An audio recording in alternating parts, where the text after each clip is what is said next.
నుంచి ఆయన ఆ 12 సంవత్సరాల జర్నీని చూసుకొని లేదు మనం ఫెయిల్ అవుతున్నామని ఆగిపోకూడదు. నా ప్రయత్నం 20 ఏళ్ళు 25 సంవత్సరాల నుంచి సినిమా ఇండస్ట్రీలో ఏదైతే బిల్డ్ అయిందో, ఏ హార్డ్ వర్క్ అయితే చేశామో అది మిస్ అవ్వకూడదని కళ్యాణ్ గారిని చూసి ఇన్స్పైర్ అయ్యి లాస్ట్ మా 7-8 మంత్స్ నుంచి అంత హార్డ్ వర్క్ చేసుకుంటూ కొత్త బాధ్యతలు వచ్చినా కొత్త బాధ్యతలు చూసుకుంటూ, సో మీ అందరికీ తెలుసు నా డ్రైవ్ ఎలా ఉంది. మీరు అడిగితే కూడా టైం ఇవ్వలేక, మీరు ఏదైనా ఇంటర్వ్యూకి అడిగినా సార్ మాట్లాడదామన్నా టైం లేదు, దానివల్ల పరిగెత్తుతూ ఉన్నాను. సో ఓన్లీ సంక్రాంతి రిజల్ట్ తర్వాత ఇంకా ఆ ఎనర్జీతో మిమ్మల్ని కలుస్తాను.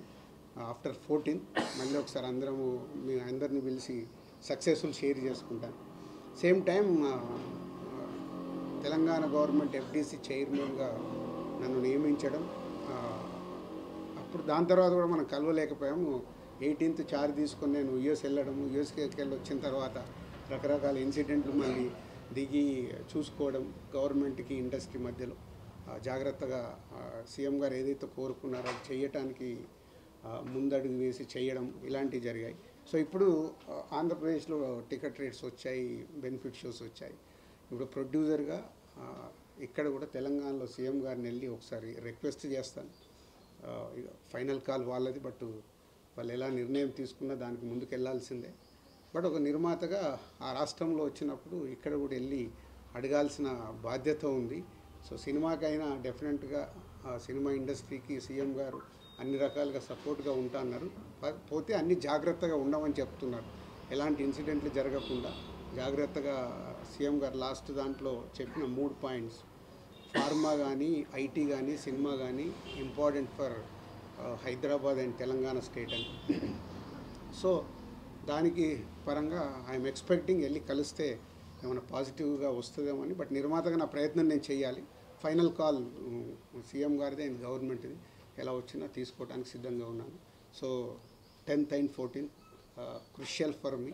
అంటే crucial meaning is a result. అది బాల్స్ 2 6లు కొట్టాలి ఆ సినిమాల ద్వారా అనే ఒక సంకల్పంతో ఉన్నాం. ఈ 4 రోజులు నేను ఇంకా హార్డ్ వర్క్ చేసి ఆ రిజల్ట్ తెచ్చుకోవడానికి ప్రయత్నంలో ఉంటాను. సో మీ అందరికీ ఇండివిజువల్గా నేను ఇంటర్వ్యూ ఇచ్చే టైం లేదు నా దగ్గర. దాన్ని మీరు అందరూ అర్థం చేసుకుంటారని కోరుకుంటున్నాను. ఎందుకంటే మీరు ఎప్పుడు మెసేజ్లు పెట్టినా నేను 99% రిప్లై ఇస్తాను. చాలామంది నాతో మెసేజ్లు పెడితే నా దగ్గరికి వెళ్ళి ఫోన్ కాలో రిప్లైనో కంపల్సరీ ఉంటుంది మీడియా మిత్రులందరికీ. ఎప్పుడు నేను ఇగ్నోర్ చేయను. దీన్ని మీరు అర్థం చేసుకుంటారని మీకు కూడా చెప్తున్నాను. ఐ వాంట్ పాజిటివ్ ఎనర్జీ మీ దగ్గరికి వెళ్ళి కూడా. నాకు ఈ 10 రోజులు ఎలాంటి కాంట్రవర్షియల్ లేకుండా, ఏం లేకుండా మీ దగ్గరికి వెళ్ళి కూడా నాకు సపోర్ట్ కావాలి. సో మీరందరూ సపోర్ట్ చేస్తారని కోరుకుంటున్నాను. Thank you.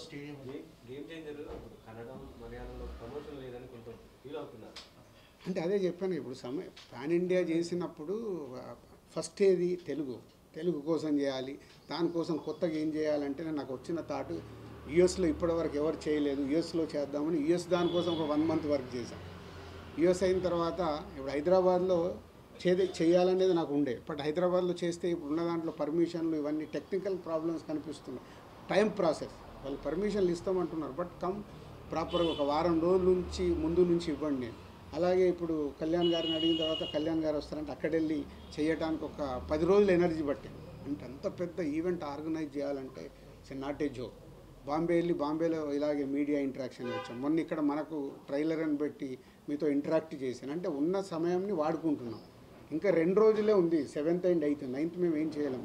హీరో గారిని అడిగాను, డైరెక్టర్ గారేమో ఫైనల్ మిక్సింగ్లో ఉన్నారు. అందరినీ ఇలాంటి టైంలో ఒక దగ్గరికి తీసుకొచ్చి ఇప్పుడు చెన్నై అండ్ బెంగళూరు ఈ 2 ఎలా అచీవ్ చేద్దామనే పనిలో ఉన్నాం. I'm trying. So Chennai and Bengaluru చేయాలి. ఆ 2 అంటే ఇప్పుడు కేరళకి వెళ్ళేంత టైము వెళ్ళొద్దని ఏం లేదు, బట్ టైం ఈజ్ ఇంపార్టెంట్. దానికోసం ట్రై చేస్తాం. లాస్ట్ టైం మిమ్మల్ని టీజర్ తర్వాత మీరు క్వశ్చన్ అడిగారు. ఇప్పుడు రామ్ చరణ్ గారు గ్లోబల్ స్టార్, ఈ సినిమా ఎంతవరకు పాన్ ఇండియాలో కానీ మిగతా మార్కెట్స్లో కానీ ఎంతవరకు వర్క్ అయ్యేది అంటే మీరు అందరూ ఇప్పుడే టీజర్ రిలీజ్ అయింది కాబట్టి ఇంకా చూడాలి ముందు అన్నారు. ఇప్పుడు ఆల్మోస్ట్ 2 రోజులు 3 రోజుల్లో వచ్చేస్తుంది రిలీజ్. ఏమనుకుంటారు అదర్ మార్కెట్స్లో మీ ఎక్స్పెక్టేషన్స్ ఏంటి? ఫస్ట్ పాన్ ఇండియా సినిమా ఇక ఎవ్రీవేర్ రీచ్ అవుతుంది. అంటే ఏ రేంజ్లో రీచ్ అవుద్ది అనేది ఇప్పుడు తెలుగు స్టేట్స్, మన తెలుగు వాళ్ళు ఉన్న దగ్గర అయితే is going to is extraordinary నా ఫీలింగ్. ఇప్పుడు అదర్ లాంగ్వేజ్లోకి వెళ్తున్నప్పుడు వాళ్ళు సినిమాని ఎలా చూస్తున్నారు, ఎలా ఓన్ చేసుకుంటున్నారు అనే దాని మీద డిపెండ్ అయి ఉంటుంది. అది వాళ్ళు మార్నింగ్ షో అయ్యాక వాళ్ళ రెస్పాన్స్ని బట్టి డిపెండ్ అవుతుంది. మనం ముందు ప్రెడిక్ట్ చేయలేం, ఎందుకంటే ఇది ఒక సోషల్ కాస్ట్లో వస్తున్న సినిమా కాబట్టి ఈ సినిమాలో ప్లస్ పాయింట్స్ ఏంటి, వావ్ సాంగ్స్ ఉంటాయి. సో ఆల్ లాంగ్వేజ్ ప్రేక్షకులకు నచ్చేది wow songs. Hero villain tit for tat, ఇవాళ నార్త్లో చూస్తే hero villain tit for tat వాళ్ళు బాగా ఎంజాయ్ చేస్తారు. So hero villain tit for ట్యాట్లు ఉన్నాయి. అలాగే సౌత్కి వస్తే మన సోల్ ఏదైతే సోల్ ఉందో సౌత్లో అందరికీ రీచ్ అవుతుంది. I'm expecting this film will reach everywhere. But ఏ రేంజ్లో ఎక్కడ ఎలా రీచ్ అవుతుంది అనేది ఇప్పుడే మనం చెప్పలేము.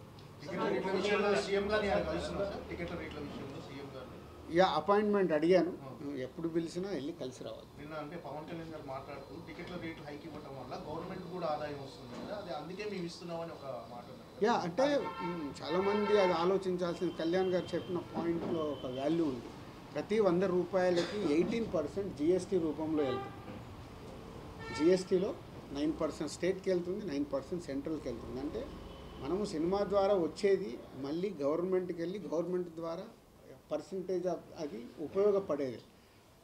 ఆడియన్స్ కళ్యాణ్ గారు నడిచే డిమాండ్ అండ్ సప్లై అన్ని సినిమాలకు మన టికెట్ రేట్లు పెడితే కూడా చూడరు. ఈరోజు ఏముంది, సినిమా అనేది ఆ 4 రోజులు ఆ వారం రోజులే హాట్. ఒకప్పుడు మన సినిమా సిల్వర్ జూబ్లీలు 175 డేస్లో ఆడేటి, ఇప్పుడంతా ఫాస్ట్ ఫుడ్ లాగా 1 వీక్ 10 డేస్లో క్లోజ్ అయిపోతున్నాయి. సో ఈ క్లోజ్ అయినప్పుడు దీని తర్వాత వెనకాల పైరసీ కావచ్చు, ఓటీటీ కావచ్చు, చాలా ఇంపాక్ట్స్ ఉన్నాయి. సో ఒక బిగ్ ఫిలిం ఇలా భారీ బడ్జెట్తో సినిమా తీయాలన్నప్పుడు తప్పకుండా గవర్నమెంట్స్ సపోర్ట్ కావాలి. ముందు నుంచి గవర్నమెంట్ సపోర్ట్ చేస్తూనే ఉన్నాయి, వీటికి ఎప్పుడు గవర్నమెంట్ సపోర్ట్ కావాలి. టికెట్ ప్రైస్ పెంచడం వల్ల సినిమా మీద ఎలాంటి ఎఫెక్ట్ చూపిస్తుంది? ఎందుకంటే తక్కువ రేట్ ఉంటే ప్రేక్షకులు మరోసారి చూసే అవకాశం ఉంటుంది, కానీ ఎక్కువ ధర పెంచడం వల్ల రిపీట్ ఆడియన్స్ రాకపోవడం, థియేటర్లు ఖాళీ కనిపించడం అనేది సినిమా మీద ఎలాంటి. సో అందుకే ఎప్పుడు 1 వీక్ 10 డేస్ టికెట్ రేట్లు పెంచితే అప్పుడు చూడాల్సిన ఆడియన్స్ అప్పుడు చూస్తారు. సినిమా సక్సెస్ అయినప్పుడు ఆటోమేటిక్గా 2nd week 3rd week normal రేట్లలో చూస్తారు.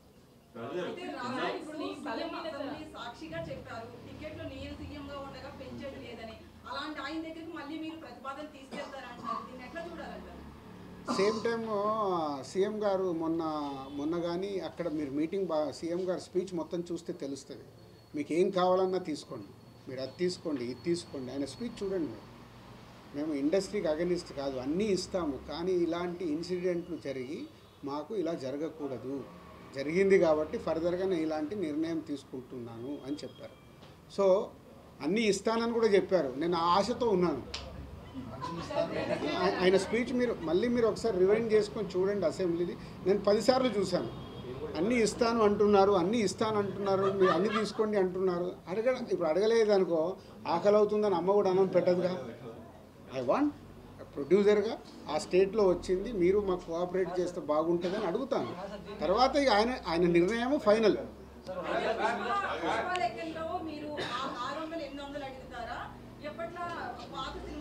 పాత సినిమాలాగే, డోంట్ వరీ.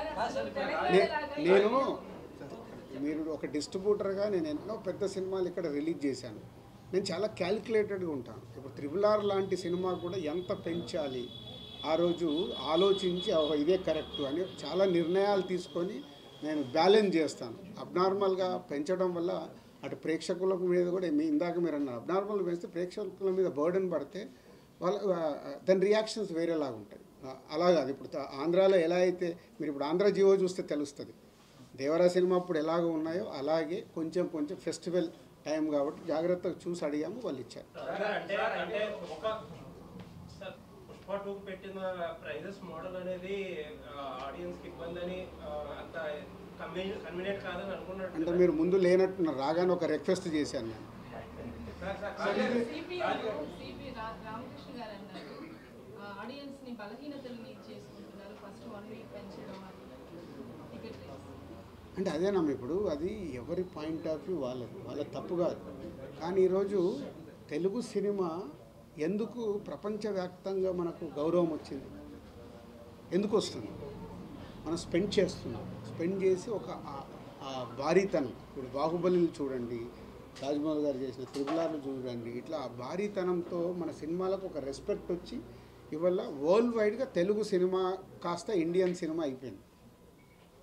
ఇది అందరికీ ఓపెన్ సీక్రెట్. ఇవాళ బాలీవుడ్లో పోయినా తెలుగు నుంచి వావ్ दिलराजू साहब कौन सा फिल्म बना रहे, पैन इंडिया कौन सा फिल्म लेके आ रहे, ఇది మాకు వచ్చే అక్కడ రెస్పెక్ట్. సో ఆ సినిమాని అలా స్పెండ్ ఇప్పుడు 3.5 సినిమాలు 3.5 సంవత్సరాలు ఈ సినిమాకి ఎందుకు మరి